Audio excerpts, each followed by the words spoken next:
2023 വരെ കേരളത്തിലെ BSc nursing അതുപോലെയുള്ള മറ്റ് അലൈഡ് പാരാമെഡിക്കൽ കോഴ്സുകളുടെ അഡ്മിഷൻ LBS വഴിയാണ് നടന്നുകൊണ്ടിരുന്നത്. +2 മാർക്ക് ബേസ്ഡ് ആയിട്ട് ഒരു മെറിറ്റ് ബേസ്ഡ് അഡ്മിഷൻ സിസ്റ്റം ആയിരുന്നു ഇതുവരെ ഉണ്ടായിരുന്നത്. പക്ഷെ കഴിഞ്ഞ കൊല്ലത്തെ നോട്ടിഫിക്കേഷനിൽ തന്നെ ഒരു കാര്യം വളരെ വ്യക്തമായിട്ട് പറഞ്ഞിരുന്നു.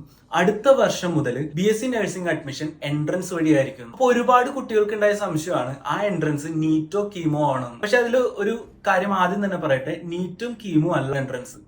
സാധാരണയായിട്ട് +2 എക്സാം കഴിഞ്ഞിട്ട് 2 ആഴ്ച അല്ലെങ്കിൽ 3 ആഴ്ചക്കുള്ളിലായിട്ടാണ് LBSന്റെ നോട്ടിഫിക്കേഷൻ പുറത്തു വരാറ്.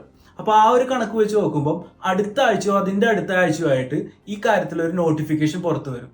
നോട്ടിഫിക്കേഷൻ പുറത്തു വന്നതിന് ശേഷം മാത്രമാണ് ഈ എൻട്രൻസിനെ പറ്റിയിട്ടോ അഡ്മിഷൻ പ്രൊസീജിയറിനെ പറ്റിയിട്ടോ ഒരു ക്ലാരിഫിക്കേഷൻ നമുക്ക് ലഭിക്കുകയുള്ളൂ. അപ്പൊ ഇതുവരെ BSc നഴ്സിംഗ് അഡ്മിഷനുമായിട്ട് ബന്ധപ്പെട്ട് യാതൊരുവിധ ക്ലാരിറ്റിയും ആർക്കും ഇല്ല. അപ്പൊ അത്തരത്തിലൊരു നോട്ടിഫിക്കേഷൻ വരുന്ന മുറയ്ക്ക് ഒരു ഡീറ്റെയിൽ വീഡിയോ നമ്മൾ ചാനലിൽ ചെയ്തിരുന്നു.